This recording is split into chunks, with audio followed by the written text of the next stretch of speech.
تعجیل کے لیے بلند تر صلوات۔ اللہم صلی علی محمد وآل محمد۔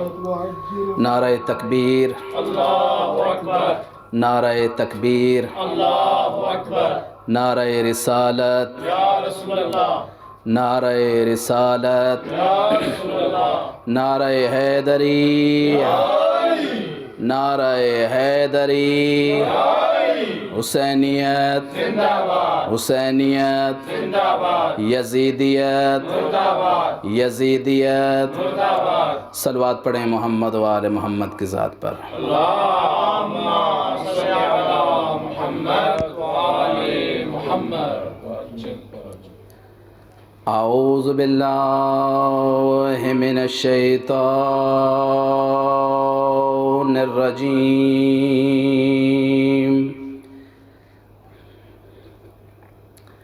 بسم اللہ الرحمن الرحیم۔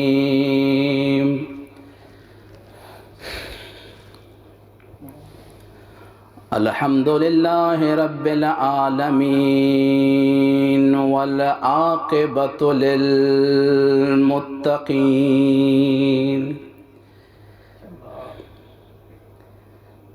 والجنۃ للموحدین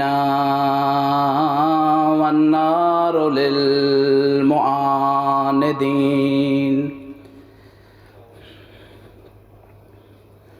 والصلاة والسلام على رسوله المسدد المصطفى الأمجد المحمود الأحمد،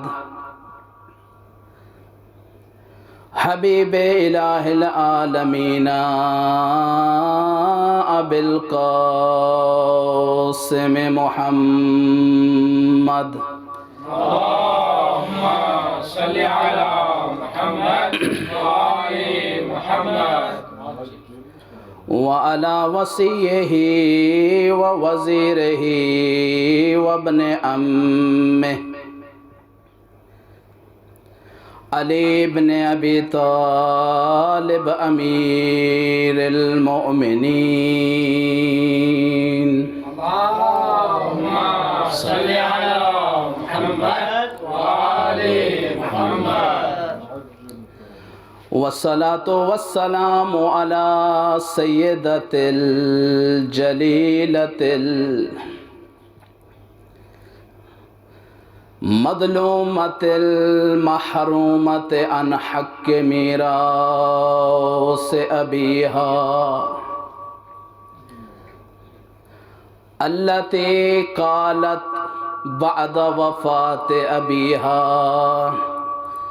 صبت علی مصائب لو انہا صبت علی الایام سرنا لیالیا،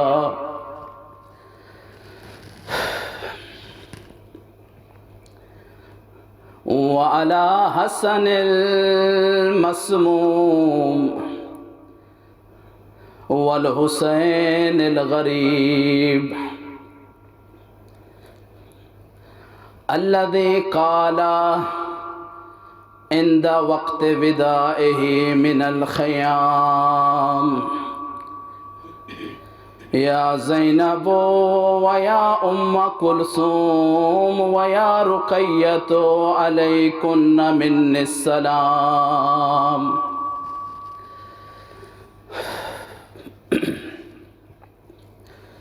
والصلاة والسلام على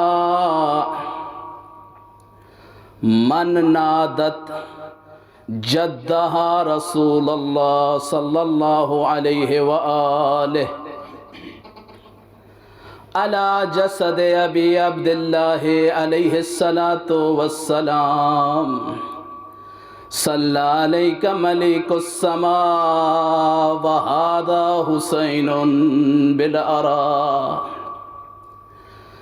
مقطع الاعضاء مرمل بالدماء، مسلوب الامامة والرداء، وبناتك سبايا واللعنة الدائمة على أعداء الدين أجمعين أما بعد فقد قال الله عز وجل بسم الله الرحمن الرحيم وَإِذْ قَالَ رَبُّكَ لِلْمَلَائِكَةِ إِنِّي جَاعِلٌ فِي الْأَرْضِ خَلِيفَةً صلوات اللهم صل على محمد وآل محمد بار دیگر بلندتر صلوات اللهم صل على محمد وآل محمد صاحبان ایمان، جس جذبہ ایمانی کے ساتھ آپ اس فرش عزا پر تشریف لائے ہیں اور مظلوم کربلا کا غم منا رہے ہیں، یہ بذات خود آپ کے قابل فخر پیدائش کی دلیل ہے۔ کیوں؟ اس لیے کہ جن کی ولادتیں پاکیزہ ہوں اور جن کے حسب و نسب قابل افتخار ہوں، انہیں ہی زیب دیتا ہے کہ وہ اہل بیت کا ذکر ہر کوچہ اور بازار میں کریں۔ اس لیے کہ جن کی ولادتیں باعث ننگو آر ہوں، جن کی ماؤں نے خطا کی ہو اور جن کے شجروں کی کڑیاں ٹوٹی ہوئی ہوں، وہ کہاں اور اہل بیت کا ذکر کہاں؟ یا علی۔ اسی لیے میں کہا کرتا ہوں، اے محب علی، اے محب حسین، اے محب اہل بیت، خالق کائنات نے تجھے یہ جو جوہر ولایت عطا کر رکھا ہے، اگر اس نعمت کے شکرانے میں تو اپنی اول حیات سے لے کر آخر حیات تک سجدہ پروردگار میں جھک کر اس خالق کا اس نعمت پر شکر ادا کرتا رہے تو تو سجدہ کر کر کے تھک جائے گا، لیکن اس نعمت کا شکر ادا نہیں کر سکے گا۔ صلوات پڑھیں محمد و آل محمد کی ذات پر۔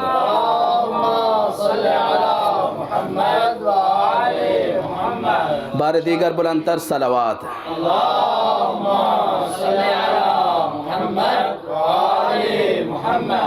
کیونکہ یہ ایک ایسا گوہر نایاب ہے کہ جس کی مثال پوری کائنات میں نہیں ملتی۔ تو خوش قسمت ہیں محب اہل بیت کہ جو ان ایام میں صف عزا بچھا کر مظلوم کربلا کا ذکر کر رہے ہیں۔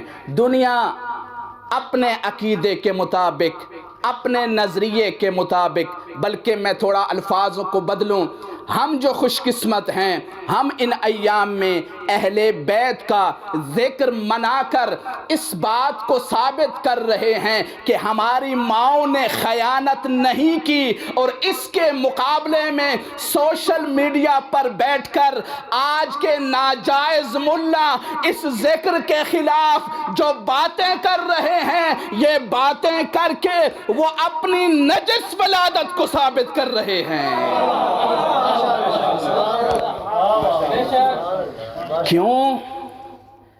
ہم جو ذکر کر رہے ہیں یہ ہماری ولادت کی پاکیزگی کی دلیل ہے، اور وہ جو مخالفت کر رہے ہیں، اس ذکر کی پابندی کی بات کر رہے ہیں، وہ اپنی ولادتوں کی حقیقت کو بیان کر رہے ہیں۔ صلوات پڑھیں محمد و آل محمد کی ذات پر۔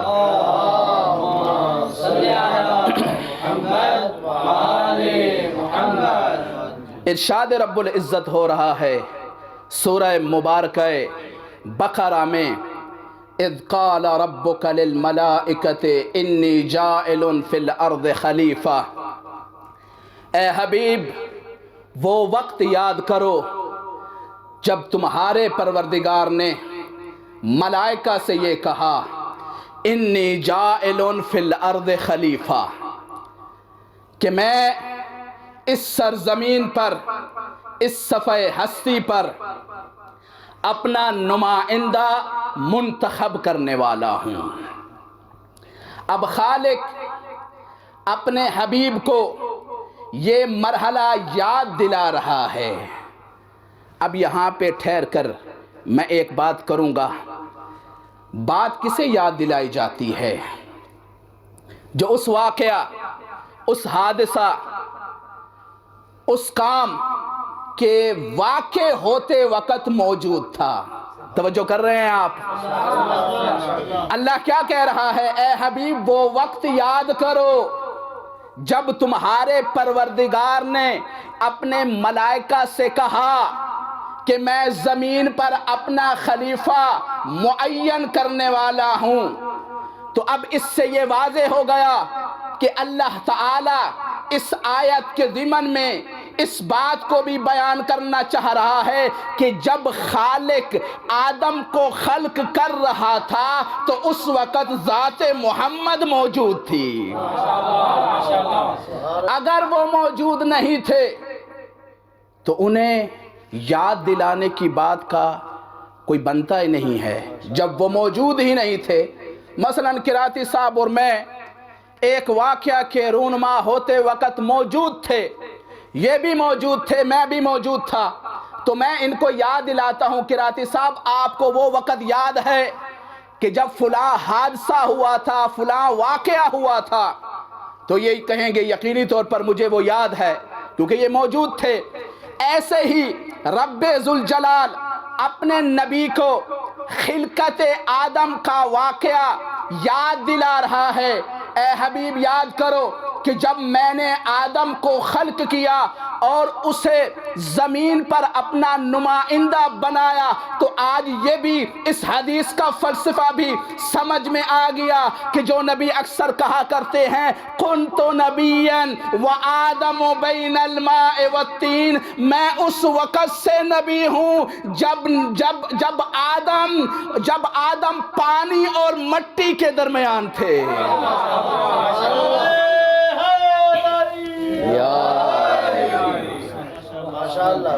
فقط یہ مرحلہ نہیں، اس مرحلے سے تھوڑا سا مزید پیچھے چلتے ہیں۔ فقط خلقت آدم کا مرحلہ نہیں، ہمارا نبی تو یہ ارشاد فرماتا ہوا بھی نظر آتا ہے، اول ما خلق اللہ نوری، میں وہ محمد ہوں کہ جس کا خالق نے اس عالم امکان میں سب سے پہلے نور خلق کیا ہے۔ اور دوسری حدیث میں نبی یہ فرماتے ہوئے نظر آتے ہیں، انا و علی من نور واحد، میں اور علی ایک نور سے ہیں۔ تو یہ بات بھی سمجھ میں آ گئی، جب سے محمد کا نور ہے اس وقت سے ہمارے مولا علی کا نور بھی ہے۔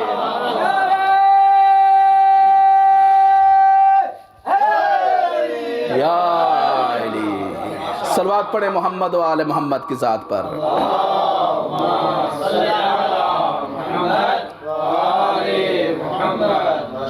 فقط محمد و علی کا نور موجود ہے،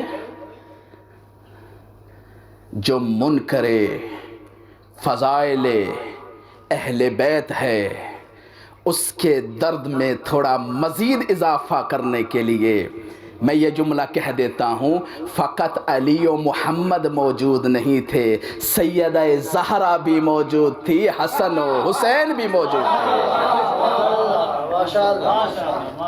بحار الانوار جلد نمبر 43، اس میں یہ روایت موجود ہے، شیخ مجلسی امام حسن عسکری سے نقل فرماتے ہیں، امام علیہ السلام اپنے آباء و اجداد کے سلسلہ سے رسول خدا سے نقل کرتے ہیں، اور اگر کوئی امام اپنے آباء و اجداد کے سلسلہ سے کسی حدیث کو نقل کرتا ہے تو اس سلسلہ کو سلسلہ ذہبیہ کہتے ہیں، گولڈن سلسلہ۔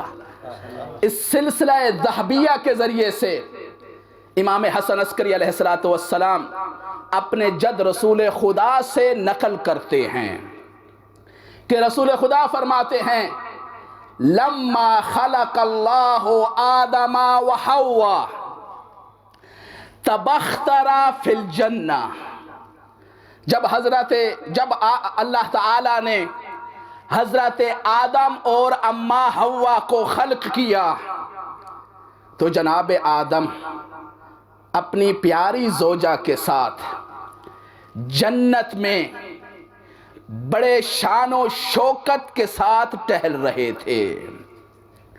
تبخترا کہتے ہیں شان و شوکت کے ساتھ چلنا، ٹہلنا۔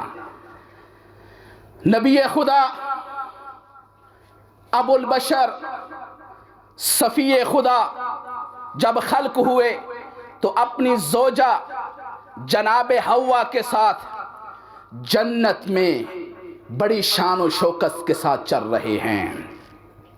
اسی عالم میں جناب آدم اپنی زوجہ سے مخاطب ہو کر یہ فرماتے ہیں، ما خلق اللہ خلقا احسن منا، کہ اللہ تعالیٰ نے اس کائنات میں کوئی مخلوق خلق نہیں کی جو ہم سے بہتر ہو۔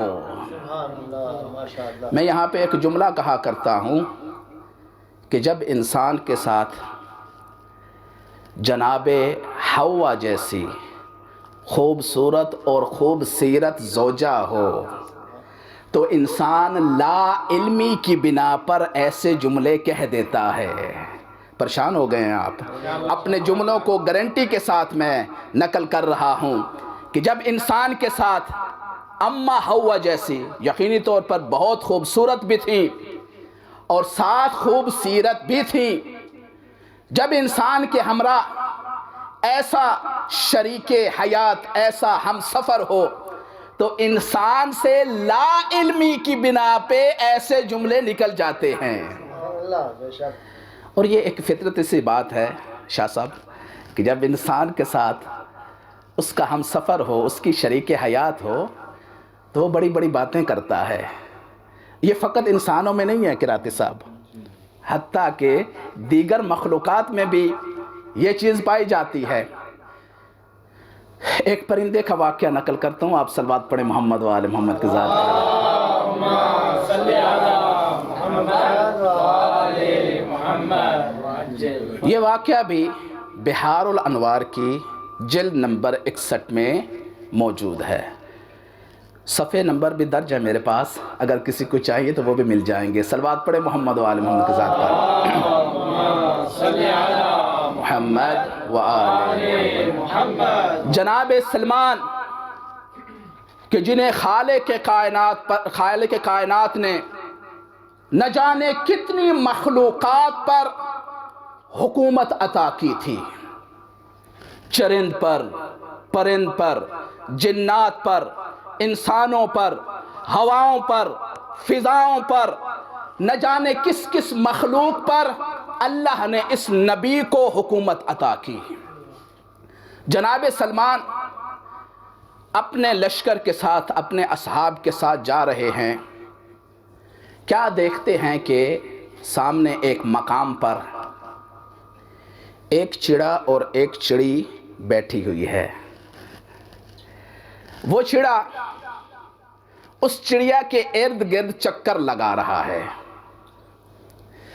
جناب سلمان نے جب یہ واقعہ دیکھا تو اپنے اصحاب کو مخاطب ہو کر تبسم بھی فرماتے ہیں جیسا کہ آپ تبسم فرما رہے ہیں، اور انہیں یہ کہتے ہیں کیا تمہیں پتا ہے کہ یہ چڑیا اس چڑیا کے ارد گرد چکر کیوں لگا رہا ہے؟ تو اس وقت اصحاب سلیمان جناب سلیمان سے عرض کرتے ہیں اے نبی خدا، آپ پرندوں کی زبانوں کو جانتے ہو، ہم تو پرندوں کی زبان کو نہیں جانتے، آپ ہی بتائیں کہ یہ چڑیا اس چڑیا کے ارد گرد چکر کیوں لگا رہا ہے؟ تو اس وقت نبی خدا فرماتے ہیں کہ یہ چڑیا اس چڑیا کو یہ کہہ رہا ہے کہ اگر تم مجھ سے شادی کر لو تو میں تمہیں دمشق کے جس محل میں چاہو مقام عطا کروں گا۔ صلوات پڑھیں محمد و آل محمد کی ذات پر۔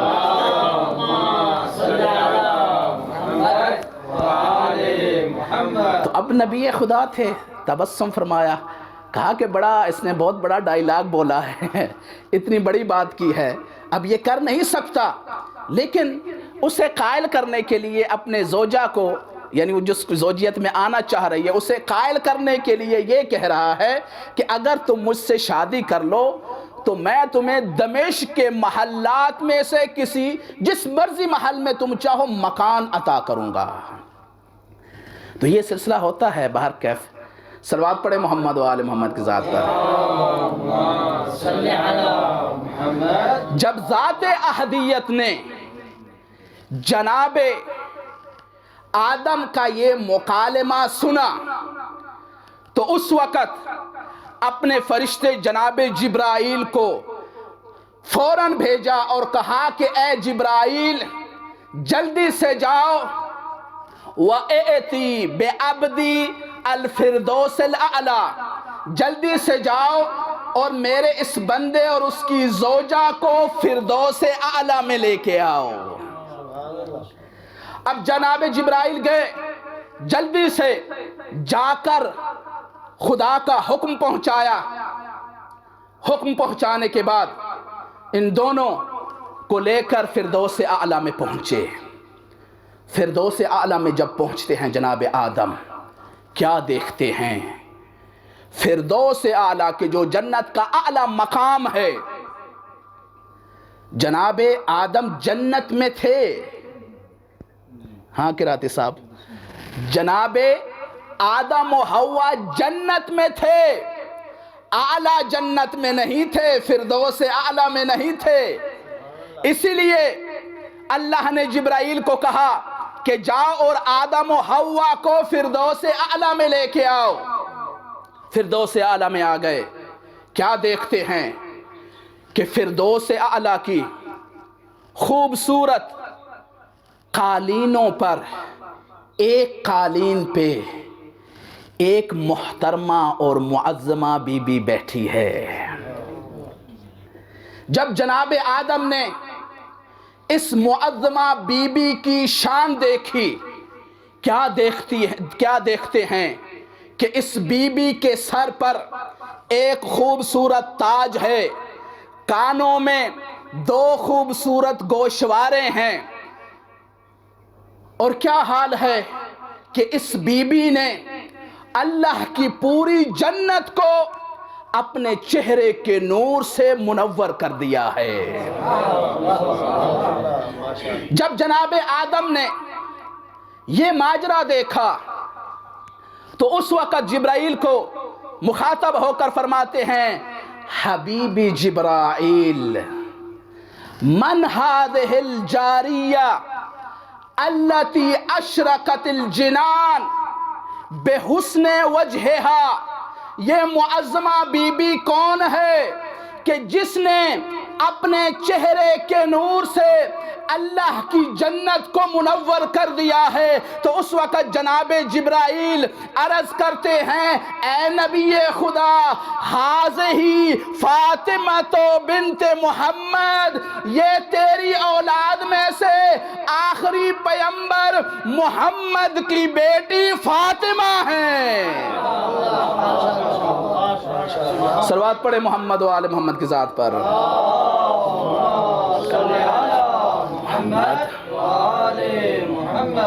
من هذه الجاریہ التي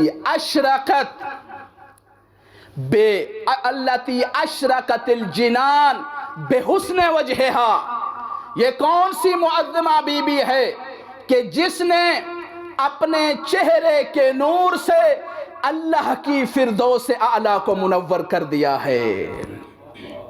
میں یہاں پہ ٹھہر کر ایک جملہ کہوں گا، وہ زہرا کہ جس کی عظمت اور مرتبے کو دکھانے کے لیے جنت نہیں چاہیے بلکہ فردوس اعلیٰ کا مقام چاہیے، وہ زہرا کہ جس کا مقام و منزلت، جس کے مرتبے کو دکھانے کے لیے اللہ تعالی آدم و حوا کو جنت سے لے کر فردوس اعلیٰ کا مقام منتخب کرے، اس زہرا کے مقام کو آج کا نجس ملا کیسے جان سکتا ہے؟ ماشاءاللہ، سبحان اللہ۔ کہتے ہیں کہ زہرا کہ عصمت ایسے نہیں تھی تو ایسے تھی، زہرا کا مقام یہ نہیں ہے تو وہ ہے، تو کیا اور تیری اوقات کیا؟ سبحان اللہ، ماشاءاللہ۔ بہت عظیم مقام ہے۔ اللہ وہاں پہ ہی، اس جگہ پہ جہاں پہ جناب آدم موجود تھے، وہیں پہ ہی جناب زہرا کا مقام دکھا دیتا نہیں۔ اللہ چاہتا تھا کہ آدم بھی کہ جو ابو البشر ہے، جہاں سے آدمیت چلی ہے، اس کو مقام زہرا دکھانے کے لیے فردوس اعلیٰ کا انتخاب کیا ہے۔ اب جب جناب آدم نے یہ ماجرا دیکھا تو اس وقت صلوات پڑھے محمد و آل محمد کی ذات پر۔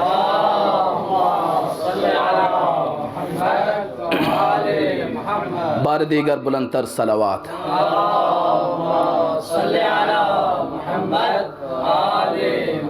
جب جناب آدم نے یہ ماجرا دیکھا، جناب سیدہ کا یہ مقام دیکھا، تو اس وقت جبرائیل سے کہتے ہیں کہ اے جبرائیل، یہ تو بتا اس بی بی کے سر پر موجود یہ خوبصورت تاج کیسا ہے؟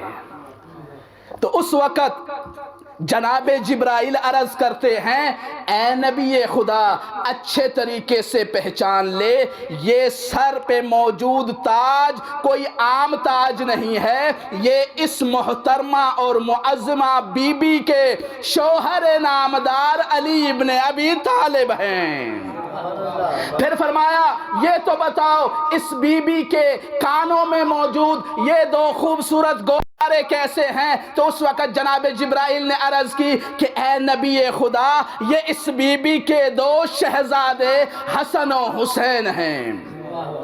جب جناب آدم نے اس بی بی کا مقام جانا تو اس وقت یہ فرماتے ہیں جبرائیل کو مخاطب ہو کر اخلقوا من قبلی، توجہ فرما رہے ہیں آپ؟ آدم تو میں نے کہا تھا کہ اللہ نے جناب آدم کو اتنا ہی علم عطا کیا تھا جس کی وہ اہلیت رکھتے تھے۔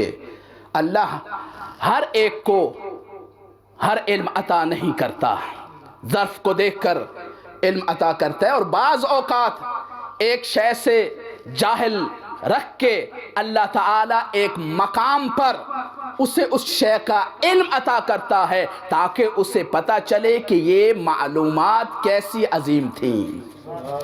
تو اللہ تعالیٰ نے حضرت آدم کو یہ علم عطا نہیں کیا تھا، تو اس لیے جناب آدم فرماتے ہیں اخلقوا من قبلی، کہ آیا انہیں مجھ سے پہلے خلق کیا گیا ہے؟ توجہ کیجئے گا، آیا انہیں اس معظمہ بی بی کو مجھ سے پہلے خلق کیا گیا ہے؟ تو اس وقت جناب جبرائیل عرض کرتے ہیں ہم موجودون فی غامض علم اللہ قبل ان تخلق باربعۃ آلاف سنہ، اے آدم آگاہ ہو جاؤ، یہ ذوات مقدسہ اللہ کے علم میں، اللہ کے مخفی علم میں آپ کی ولادت سے 4000 سال پہلے خلق ہو چکی ہیں۔ میں یہاں پہ ٹھہر کے جملہ کہوں گا، وہ زہرا کہ جو اپنے چہرے کے نور سے اللہ کی فردوس اعلیٰ کو منور کر دے، او حرامی ملا تو اس زہرا کا مقابلہ جہنمی عورتوں سے کرواتا ہے۔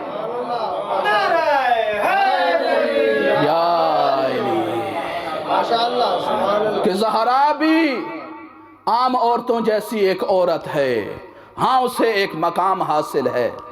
زہرا کے مقام کو درک کرنا تیرے بس میں کیا ہے کہ جس کی ولادت ہی خیانت پر مبنی ہو، وہ مقامات اہل بیت کو کہاں درک کر سکتا ہے؟ صلوات پڑھیں محمد و آل محمد کی ذات پر۔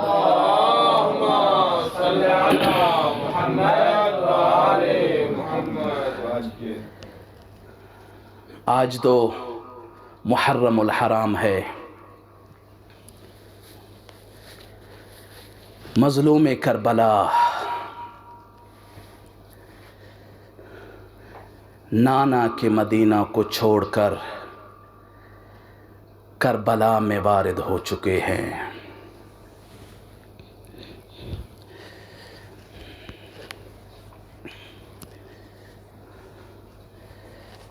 عزادارو، 28 رجب المرجب کو حسین سے مدینہ چھوٹا، 3 یا 4 شعبان کو مکہ میں وارد ہوئے، اور عین اسی عالم میں کہ جب اطراف عالم سے مسلمان مکہ کا رخ کر رہے تھے، مظلوم کربلا نے عمرہ تمتع کو عمرہ مفردہ میں بدلا۔ وہ حسین کہ جسے حج بیت اللہ کا اتنا اشتیاق تھا کہ 25 حج پیادہ کیے تھے، آج کیا ہو گیا ہے اس حسین کو کہ حج سے 2 روز پہلے عمرہ تمتع کو عمرہ مفردہ میں تبدیل کر کے مکہ کو چھوڑ رہا ہے۔ عزادارو، جب جناب حنفیہ کو پتہ چلا کہ میرا بھائی حسین کوفہ کا ارادہ رکھتے ہیں، تو اس وقت کہا بھیا حسین، کیا آپ نہیں جانتے ان کوفہ والوں نے آپ کے بابا کے ساتھ کیا سلوک کیا تھا؟ تو اس وقت مولا حسین فرماتے ہیں اے حنفیہ، مجھے میرے نانا رسول خدا ابھی تھوڑی دیر پہلے خواب میں ملے ہیں، جو مجھے یہ فرما رہے ہیں شاء اللہ ان یراک قتیلا، کہ اے حسین تیرے رب کا یہی ارادہ ہے کہ تو خاک اور خون میں غلطان ہو جائے۔ اس کے بعد جناب حنفیہ کہتے ہیں کہ اے بھیا حسین، جب آپ نے شہید ہی ہونا ہے تو پھر ان پردے داروں کو اس راہ پہ کیوں لے کے جا رہے ہیں؟ تو اس وقت مولا حسین فرماتے ہیں شاء اللہ ایراہن سبایا، اللہ کا ارادہ یہی ہے کہ زہرا زادیوں کو پابند و رسن دیکھے۔ اجرکم علی اللہ عزادارو، مولا حسین مختلف منازل طے کرتے ہوئے 16 منزلیں طے کرتے ہوئے اس منزل پہ پہنچے ہیں جسے کرب و بلا کہتے ہیں۔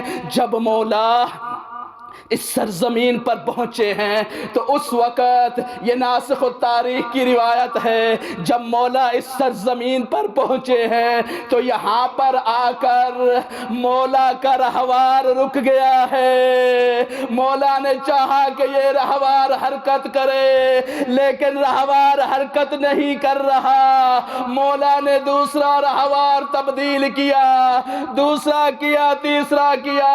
تاریخ کے جملے ہیں کہ مولا نے 7 یا 8 گھوڑے بدلے ہیں۔ جب دیکھا کہ رہوار حرکت نہیں کر رہے تو اس وقت پوچھا مسم هذه الارض، اس زمین کا نام کیا ہے؟ کسی نے کہا اسے غازریہ کہتے ہیں، پھر فرمایا اس کا کوئی اور نام بھی ہے، کہا اسے شط الفرات کہتے ہیں، کہا اور بھی کوئی نام ہے، کہا اسے نینوا کہتے ہیں، فرمایا اس کے علاوہ بھی کوئی ایک نام ہے۔ ندا دی گئی ہذہ کرب و بلا، اسے کرب و بلا کہتے ہیں۔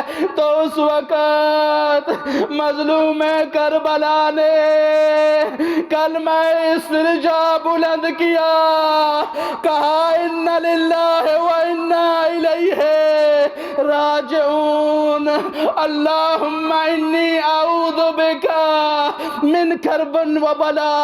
اے اللہ میں اس کرب و بلا سے تیری پناہ چاہتا ہوں۔ اپنے جوانوں کو مخاطب ہو کر کہا ہا ہونا محط رحالنا، ہا ہونا قتل رجالنا، ہا ہونا حد کو حریمنا، ہا ہونا ذبح اطفالنا، وہا ہونا تزار قبورنا۔ مولا حسین جناب عباس کو مخاطب ہو کر، علی اکبر کو مخاطب ہو کر فرماتے ہیں عباس یہیں پہ خیمے نصب کر دیجئے، یہیں پہ ہماری سواری ٹھہرے گی، یہیں پہ ہمارے جوان شہید ہوں گے، یہیں پہ علی اصغر کے گلے میں 3 شعبہ تیر لگے گا، یہیں پہ میری بہنوں کی چادریں لٹی جائیں گی۔ اجرکم علی اللہ عزادارو، خدا غم مظلوم کربلا کے سوا آپ کو کوئی غم نہ دے۔ بس آخری روایت اور آپ کی زحمت کو تمام کیا۔ مولا حسین نے جب خیام نصب کروا لیے، ندا دی کہ اے بھیا عباس میرے تمام پردہ داروں کو اکٹھا کرو، میرے بیٹوں کو اکٹھا کرو۔ اب حسین نے اپنے کنبے کو اکٹھا کیا اور انہیں اپنی نگاہوں کے سامنے بٹھایا۔ تاریخ یہی بتاتی ہے کہ حسین نے کربلا میں وارد ہونے کے بعد سب سے پہلے یہ کام کیا، اپنے بیٹوں کو اکٹھا کیا، اپنے بچوں کو اکٹھا کیا، اپنے بھتیجوں کو اکٹھا کیا، اپنے بھائیوں کو اکٹھا کیا، اپنی پردہ داروں کو اکٹھا کیا، اپنی نگاہوں کے سامنے بٹھا کر تاریخ یہی کی نقل کرتی ہے فَنَظَرَ إِلَيْهِمْ سَاعَةً فَبَكَى۔ حسین نے اپنے کنبے کی طرف نگاہ کی اور پھر رونا شروع کر دیا۔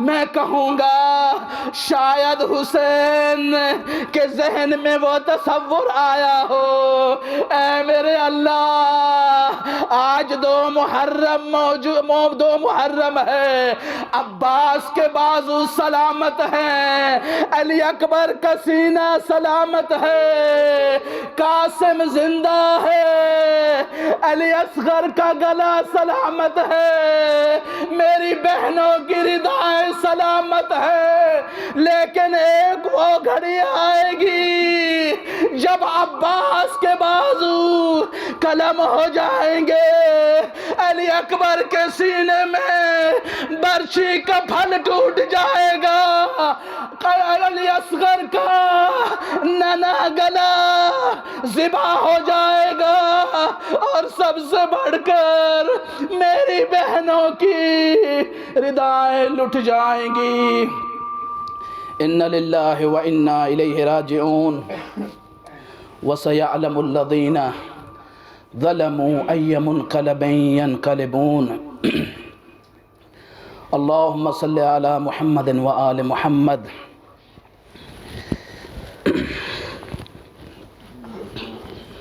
اللهم بحق حسین الوجیہ وجدہ وأبیہ وأمہ وأخیہ وتسعة المعصومین من ذریتہ وبنیہ۔ اللهم صل على محمد وآل محمد۔